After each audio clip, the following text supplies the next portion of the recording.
Hello, hello, hello, and welcome to 20 Years with the Narcissist. I'm your host, Shakira, and I would like to start with words of affirmations. You are whole, you are complete, you are enough. You are strong, you are brave, you are resilient, you are guided, you are protected, and you are safe. And this here is a safe space. I want to thank each and every one of you for joining me today. If this is indeed your first time listening, welcome. This podcast was created to bring awareness to toxic and narcissistic relationships, help you navigate them if you want to stay in it, and ultimately help you heal. This episode is titled, You Don't Need Closure from Them. Period. Have you ever caught yourself having a conversation with someone who isn't even in a room? I know I have. Please leave a comment if you can relate. I would love to hear, your thoughts about it, or an instance where you were literally having a conversation with them and they're not there. You're driving in your car, taking a shower, laying in bed at night, and in your mind, you're finally telling them everything you wish you would have said. Or maybe you're imagining the conversation where they finally come to you and say, I understand what I did to you. I was wrong. You didn't deserve that. I'm so sorry. And somewhere deep inside, you're thinking, if they would just admit what they did, maybe I could finally move on, right? The sad realization is they're never going to do that. And even if they do, they not going to mean it. It's just to save face. Oh, okay, you want me to say sorry? All right. Could care less. Today, we're talking about something I believe keeps a lot of people emotionally connected to toxic relationships long after the relationship itself has ended. Why are you still thinking about them? Trust me, I've been there. Closure, an act or a process of closing something. In this case, the closing of a relationship. More specifically, waiting for closure from the person who hurt you. Because sometimes the apology does not come. Sometimes the explanation does not come. Cause why? Why you treat me like that? I ain't like, come on. Sometimes they never acknowledge what happened. It's all in your head. They don't even know what you're talking about. And sometimes they rewrite the entire story and make themselves the victim. Y'all, I got stories. So what do you do then? Do you stay emotionally connected to them forever? Do you keep waiting for them to understand? Or can you create closure for yourself? Because honestly, that's what you're going to have to do. So that's what we're talking about today. In part one, why we want closure so badly. Why do you feel like you need that? For me, I put my blood, sweat, tears, energy, time, I invested in you. And now this thing is over. Why? I wanted closure bad. I understand wanting answers. After spending 20 years in a relationship, I had questions too. A lot of them. And me personally, I'm a 21 questioner as is. So I was definitely asking, why? Why did this happen? How could somebody spend that many years with you, build a home with you, have children with you, and then seemingly move forward while you're left trying to understand what happened? I mean, literally jumped into a whole new relationship and everything, y'all. Those questions can consume you because your brain is trying to make sense of make sense of something that doesn't make sense emotionally. You think maybe if I understand why, I'll feel better. And sometimes understanding patterns absolutely does help. Because when you see somebody for who they've been showing you they are, you can kind of comprehend like, oh, okay, that's how you set up. That's one of the reasons I started researching narcissism after my divorce. Learning gave me language for the experiences I didn't understand while I was living through them. But there's a difference between seeking understanding and waiting for the person who hurt you to give you permission to heal. I remember him saying, go ahead, fly, little pelican, fly. Call me a pelican, like a bird. That's where we can become stuck because we start believing I can't move forward until they tell me the truth. I can't move forward until they admit what happened. I can't move forward until they apologize. You convince yourself. and you stay stuck in this rut and these, memories and thoughts on replay eating you alive. But what if they never do? Does that mean you never get to heal? That means you stay stuck in that rut forever? Absolutely not. We can't allow it. So, part two, the closure trap. It's a trap. You literally are trapping yourself in your own mind, wanting something from somebody you're never going to get. Here's something I want you to think about.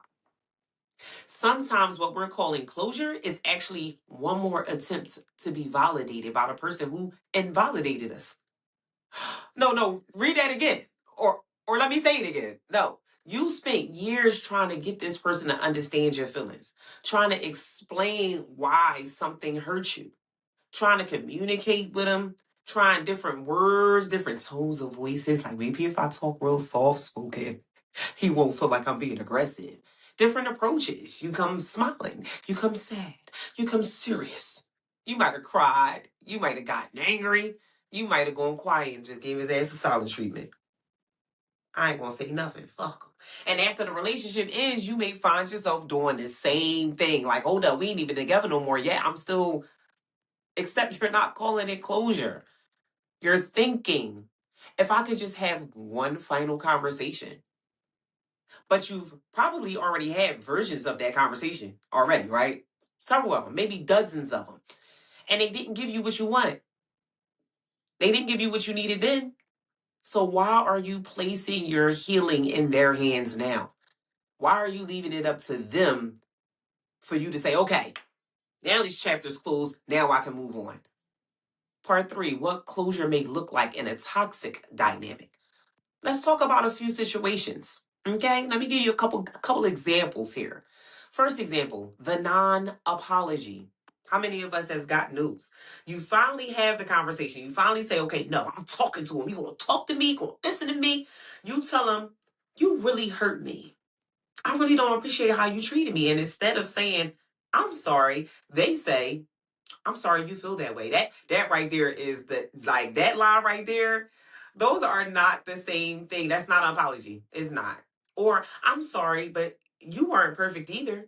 Now they throwing it back on you. Like, hold up, wait, what? now you find yourself defending yourself. Before you know it, the conversation that was supposed to bring you closure has turned into another argument. What did you like? There was no success, and you leave feeling worse than when you started. So what was the purpose of the conversation at all? Right? Another example, the history rewrite. You bring up something that happened. They say, no, that never happened. Or, I don't recall that. Or, that's not how it happened. Or you're just exaggerating. You're overreacting. Like really. So now instead of receiving closure, you're questioning your own memory again. Like, dang, did it happen like that? Oh snap, am I tripping? You walked into the conversation hoping to heal, and you walked out confused. Another example, the temporary apology. This one can be especially difficult. They tell you everything you waiting to hear. That conversation that you had in your head, it went exactly how you wanted it to go. Shocked your own socks off. Like, wait, what? He said, I messed up. And I miss you. And I should have treated you better. And I just want to let you know I've changed. And suddenly your heart opened back up. Because finally they get it. Like, that's all I wanted, right? But then the conversation moves from closure into reconnection. So now you was just trying to get closure because it's over, right? But now he pulling you back in. Now they're texting again and calling again and checking on you. I just wanted to check on you, make sure you were straight. And before you realize what's happening, the emotional door you worked so hard to close is now back wide open. This is why you have to know what you're actually looking for before you seek the conversation, the closure conversation. Do you really want closure? Or are you like, let me see if I can still. Part four, the apology that may never come. This is difficult but I want to say it with compassion. Some people will never apologize in the way you need them to. You're just not going to get what you need from them. Not because your pain wasn't real, not because what happened wasn't serious, and not because you didn't explain yourself well enough. That ain't never that. The over explaining, please stop. They simply may not be willing or able to take responsibility. They don't want to, or they're not going to. And you can spend years trying to squeeze accountability out of somebody who has decided, mine already made up, I'm never going to get it to you, hun. Meanwhile, your life is waiting. Your peace is waiting. Your future is like, hey, stop being stuck. Come here. I'm waiting for you. At some point, you got to decide. You have to make a decision. Their inability to acknowledge my experience will no longer determine whether I get to move forward. I'm moving forward regardless. Okay? I don't need your closure. I don't need you in any way, shape, or form. I just need to move on, heal, and get past it. Part 5. You don't get them to agree with the experience, right? You don't need them to agree with your experience. You don't need them to agree with your experience. This was a major part of healing for me. When you spent a long time being invalidated, you can become dependent on other people confirming your reality. I will call everybody about every decision I made all the time. You tell the story and wait for somebody to say, yes, that was wrong. They shouldn't have treated you like that. And validation from safe people can absolutely be helpful. Let me be clear, because we all need a support system, especially through a toxic relationship. But eventually, you also have to learn to validate yourself. You can say, I know what I experienced. I know how it affected me, and I know what I tolerated. I know what I don't want anymore, ever again. And here's the important part. They don't have to agree. Who cares how you feel or what you think? Who cares? This is my life, and I'm going to live it for me. Two people can walk away from the same relationship telling completely different stories. Let them tell their story. You don't have to spend the rest of your life trying to convince somebody to tell your version of it. No, it's not necessary. Your job is to heal from which you experienced. That's it. That's all. And just know that that was an experience and it's not a part of you. You don't become the toxic relationship. Please throw that out. Part 6, what self-closure actually looks like. So, if closure doesn't come from them, where does it come from? It starts with you, right? Let me give you 5 practical steps on how to do this. Step 1, accept that you may never get every answer. This doesn't mean that you approve of what happened. No, no. Acceptance isn't approval. Acceptance simply means this happened. I can't change the past. You may never understand every decision. You may never know what was true and what wasn't. Stop trying to figure that out. You will drive yourself mad. You may never understand how somebody could treat you the way they did. You may never be able to wrap your brain cells around it. Stop trying. Stop. That's not you. You're not set up like them. Stop trying to become them. But you don't need every missing piece of the puzzle before you can start building a new life. It's just not necessary. If that's what you've allowed yourself to believe, please delete that belief because that is not true. Step 2, stop asking the person who hurt you to explain your pain. Said, I hit you. Ow. Why does that hurt? This is a big one. If touching the stove burns your hand, you don't need the stove to explain why you're hurting, right? You know that you're burned. You know that you're in pain. Sometimes we keep returning to the source of the injury, looking for the medicine. That's where the pain derived. It's not going to heal you over there. And that person may not be capable of giving it to us. They lack the ability to do so. So your healing may need to come from somewhere safer. Supportive friends, community counseling, or therapy when appropriate. Journaling, education, faith, healing routines, healthy routines, and rebuilding trust within yourself. That is how you get there. Step 3, write the letter, but don't send it. This exercise can be powerful. I remember telling this to a friend who was dating an art. to do this because she used to write booklets to her narc, and he would write one sentence in return that would trigger her to write another book. I told her, since you stop doing this, like, please stop. Write it all out. If you need to get it out, write it out. No editing, no protecting their feelings. I mean, lay it on them. Okay? No trying to sound mature. Right. This is what you did. This is how it affected me. This is what I needed from you. And this is what I wish you would have understood. And then write, okay, this is what I choose now. And don't send it. You don't gotta send that letter because the purpose isn't to change them or help them see things from your perspective. The purpose is allowing you to finally say what you need to say. Get that shit up off your chest. Don't hold on to nothing and then allow it to be thoughts in your mind, repeat on repeat. Write it out, get it all out your system. Write a song, a rap, whatever. But don't send it to them. Okay? Step 4, grieve what you thought the relationship would be. Sometimes we're not only grieving the person, we're grieving the dream that they sold us, the family we imagined we would have with them, the future that we literally planned out, right? The person we thought they were, the person we hoped so badly that they would become, that we just knew they had the potential of becoming, right? That's real grief because your hopes was high about that. And that letdown feeling is crushing. Sometimes letting go of the dream is harder than letting go of the actual relationship because it's like, but wait, so I'm not going to get that? No, give yourself permission to grieve that. But also understand the ending of one dream does not mean the ending of your life. Your life is not over. And I hear people who leave these type of relationships say, oh, my life is over. You know, it's not. You can and will dream again, okay? And dream big. Go big or go home. Step 5, decide what the experience will teach you because every experience teaches you something. For example, my car accident last year, right?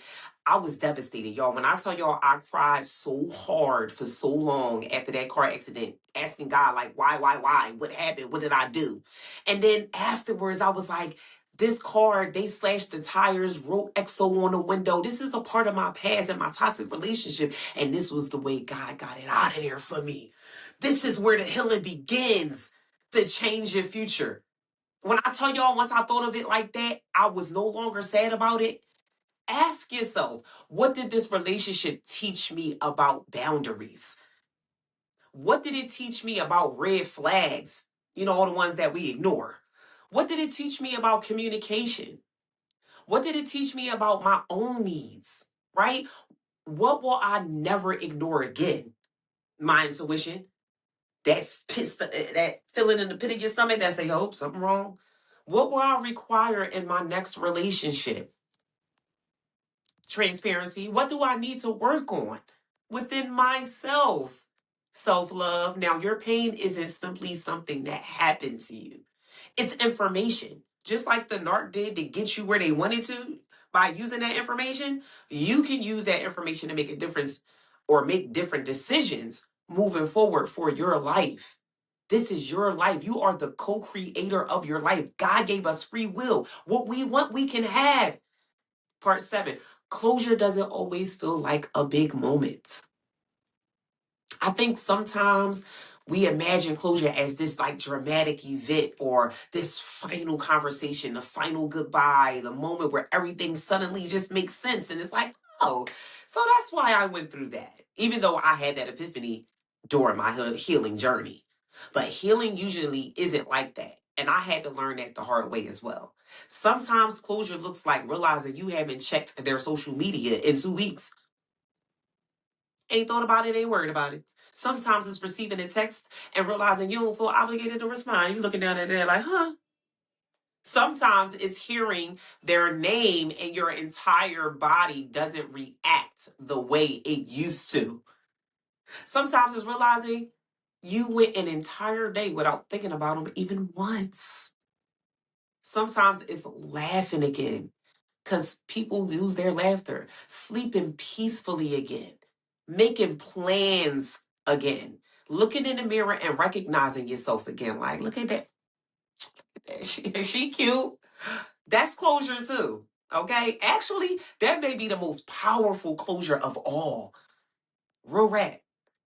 So part A, be careful about seeking closure as an excuse for contact. Sometimes we try to trick ourselves. I want to gently challenge somebody listening today, right? Ask yourself, do I actually want closure or do I miss them? And listen, you're not wrong for missing them. It's nothing wrong with you. You're a human being. Okay? That's an important question though, because sometimes I just need closure becomes a reason to send a text, to make the call, to check their social media page, to meet for coffee. You may be hoping they'll say something that brings the relationship back to life. Low key, really search in your mind and in your heart what it is you're seeking. Be honest with yourself. Missing somebody doesn't automatically mean you should return to them, though. You can miss them all day, every day, right? And still recognize that the relationship was not healthy. Don't go back over there just because you miss them. Both things can be true. You can miss them, that was unhealthy. They can be true at the same time. Don't go back, though. Part 9, a reflection exercise for this week. I want you to take out your journal and finish these 5 sentences. Okay? Number 1, the apology I wish I would have received is ... Number 2, the explanation I'm still waiting for is ... Number 3, what I already know without their explanation is ... Number 4, what this relationship taught me is ... And finally, number 5, I give myself permission to move forward because ... Spend some time with the last one because you are giving yourself permission, not your ex, not your family, not your friends, not your social media fam, or you.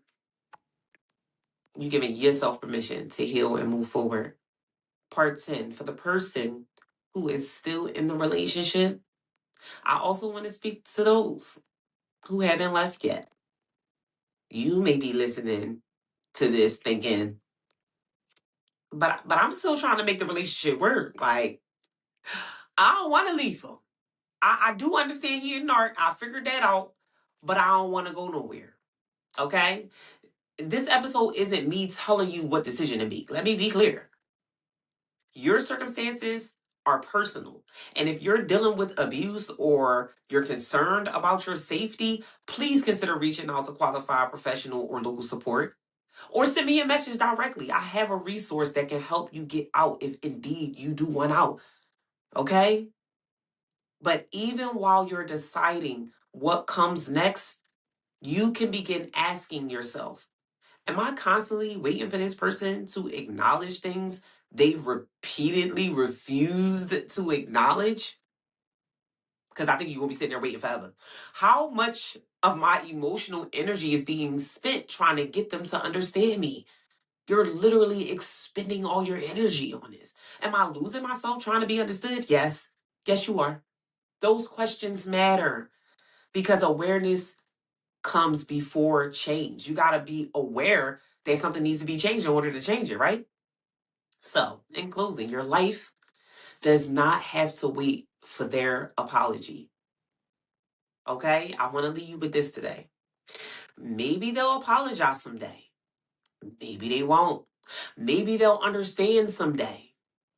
Maybe they won't. Maybe they'll finally acknowledge everything and be like, okay, you're right. Okay, I did this and I knew I was doing it and you didn't deserve it and I was wrong.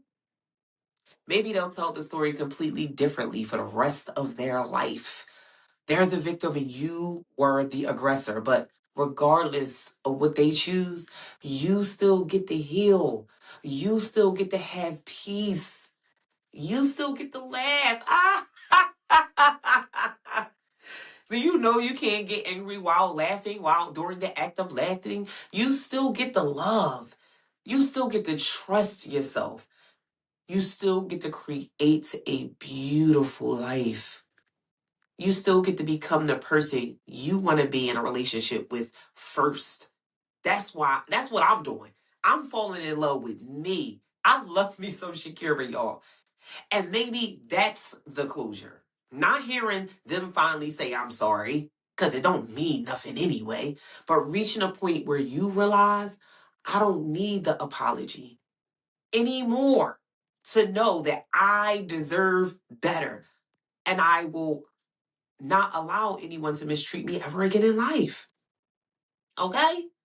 So if this episode made you think about somebody you've been waiting on for closure, share it with somebody else you may know that's waiting too.